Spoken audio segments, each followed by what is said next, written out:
Hey guys, Holly Agnew here. I apologize again. I still have not moved all my stuff back into my office. Actually, I haven't moved it. I moved a couple things back into my office, but I've had some other things going on, so I haven't had a chance to officially move everything back in there. Plus, I had an event. Excuse me. I had an event tonight. They had National Night Out, and I was a vendor there, so I just did get home like 15, 20 minutes ago and unpacked and everything. So, I kind of overdid it with my foot, so I am kicked back in my easy chair again, talking to you guys. But I wanted to talk to you guys tonight for a minute about cooking with essential oils. So I am going to be doing a class on Saturday. If any of you guys are in this area, it's going to be down at Sandy Hill Campground, and I think the official address is Quantico. It's on Sandy Hill Road. You get on the road, follow it to the end, and you'll run into the campground. And I'll be making some stuff and taking it down there, and we're going to have peppermint brownies and let's see what else. We're going to have grapes and wild orange essential oil, soaked in wild orange essential oil.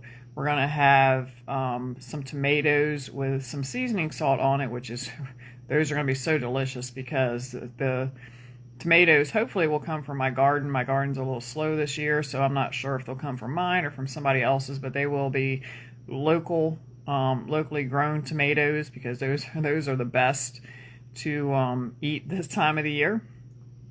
And we will also have apple slices soaked in on guard. Sorry, I'm having a brain cramp here. I don't really have anywhere to quote unquote cook everything, so I'm going to make some stuff and prepare it. And if you come, you'll be able to make a seasoning salt to take home, or a seasoned salt to take home, that you can make there. And the cost is $10 just to cover my cost of my food or the stuff that I'm making, and the thing that you'll be taking home. So I hope you guys can join me if you're in this area. If you can, please let me know so I have enough stuff on hand, because I want to make sure I have enough food for everybody. Hey, Christy, thanks for watching. So let's talk about essential oils with food. So we have a ton of essential oils that you can use with food. We used to have like 23, but I think we're up to about 30 now. So the way you can tell if an oil is, or our oils are good for cooking. Hey, Stacy. Hey, Jan. You can look on the bottle, and unfortunately I don't have a bottle here beside me, but there is a food facts label on it, just like you would find on anything else that you buy on the grocery store shelf, and that lets you know that our oils are safe to consume. If it doesn't have that, then you don't want to use that oil to take internally. So with that said, though, my husband has used Deep Blue essential oil, and it doesn't have that on there, and he's still here to talk about it.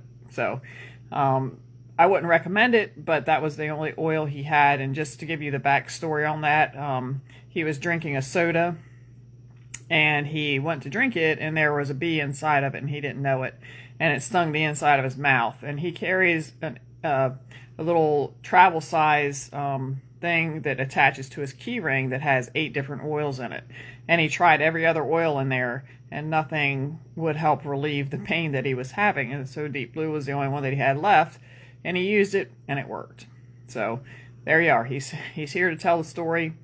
Not recommended, but if that's what you got, that's what you got, and it worked. So some of the oils that we have that you can use to cook with: lemon, lavender, peppermint, oregano, thyme, clove. Let's see, any of the citrus oils, lime, tangerine. We have rosemary, basil. Let me see what other oils. We got pink pepper, black pepper. Those are the ones I can think of right offhand. Just so you know, some of our oils are considered hot oils, which means like if you kind of like when you eat a hot pepper, you get your mouth is burning. You're not actually hurt, but it lights you up. Well, so we have some of those oils. Some of those oils are cinnamon, clove, oregano, thyme,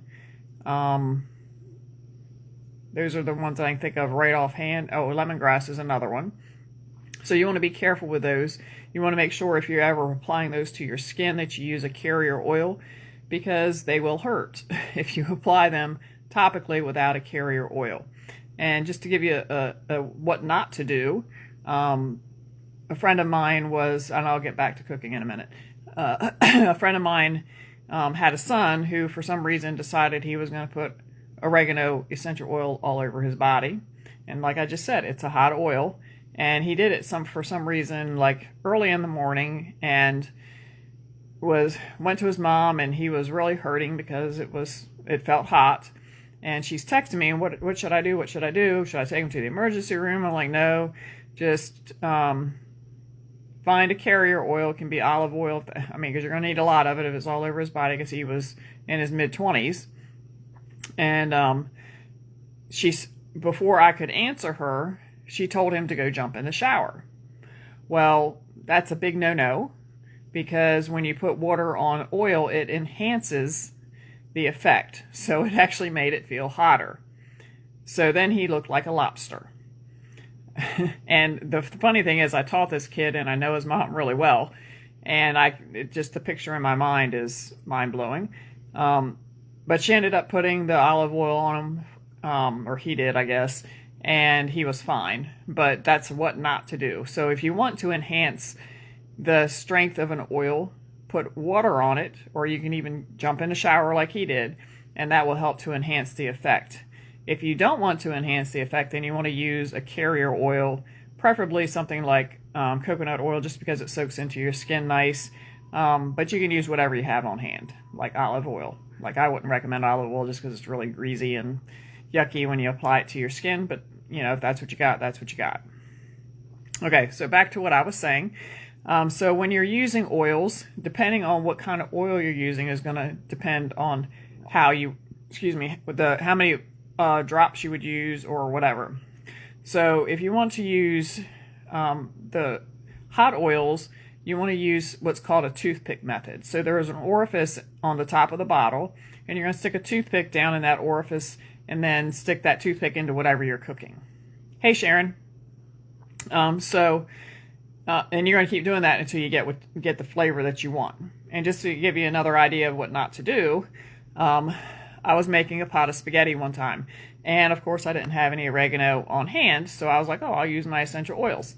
So I had a small pot, and it was maybe 4 to 6 inches, well, probably 6 to 8 inches across, but not very deep. And I put a drop in there, and it was so strong I couldn't eat it. So by the time I ended up, I had a big pot, probably 10 to 12 inches across and about 6 inches deep, full of spaghetti sauce because of that one little drop. So use the toothpick method, especially with the hotter and thicker oils. So if you're using a citrus oil, those are thin, so you'll need more drops. So like when I make orange brownies, I use probably 6 to 10 drops of wild orange.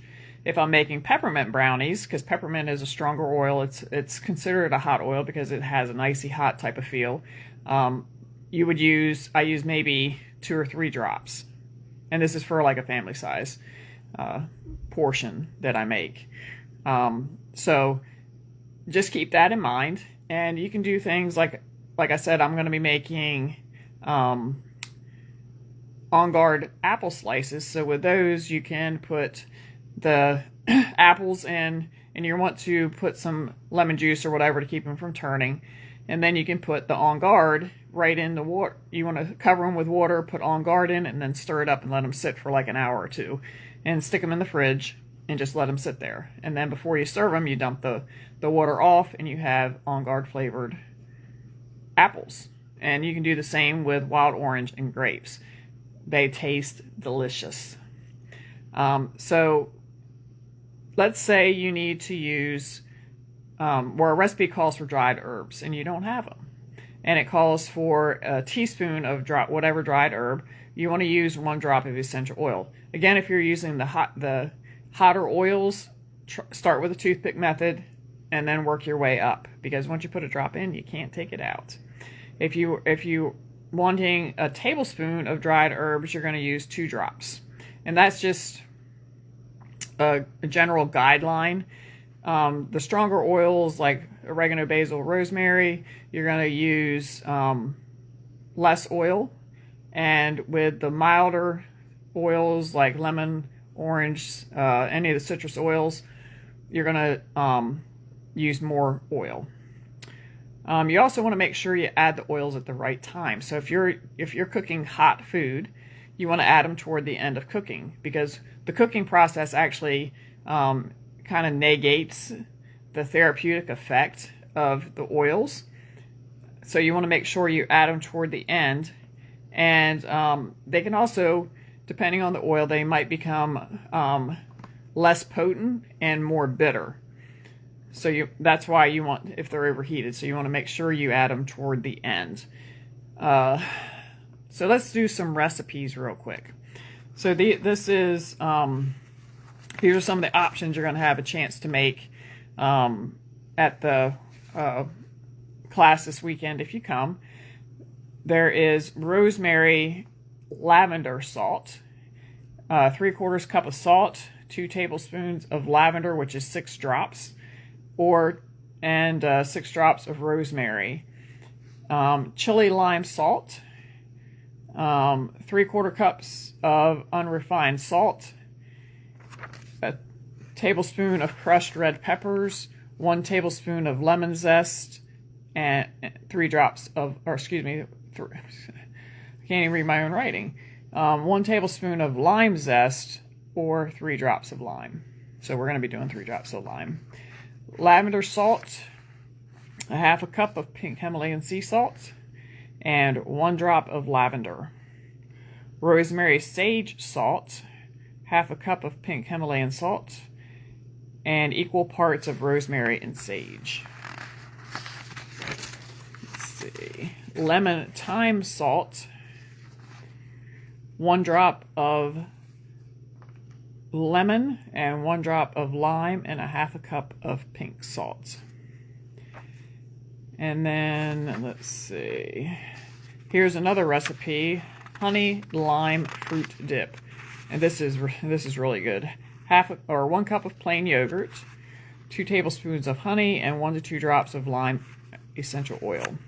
And then tangerine fruit dip is 2 8-ounce packages of cream cheese, 1 cup of vanilla yogurt, 1/2 cup of honey, and 2 drops of tangerine or a wild orange.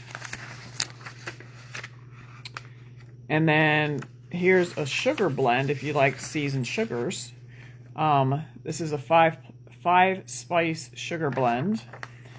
You use 2 tablespoons of cane sugar, 1 drop of cinnamon, 1 drop of cardamom, 1 drop of black pepper, 1 drop of wild orange, and 1 drop of clove. And then Asian fusion salt, this is what I'm going to put on the tomatoes that I told you about. 2 drops of ginger, 2 drops of lemongrass, 2 drops of basil, and 1 tablespoon of pink Himalayan sea salt. And then there's a Provence seasoning salt, which is 2 drops of basil, 1 drop of thyme, 1 drop of marjoram, 1 drop of rosemary, 1 drop of lavender, 1 drop of fennel, and 2 tablespoons of salt. And with these salts, you want to make sure you're using a high quality salt like pink Himalayan sea salt.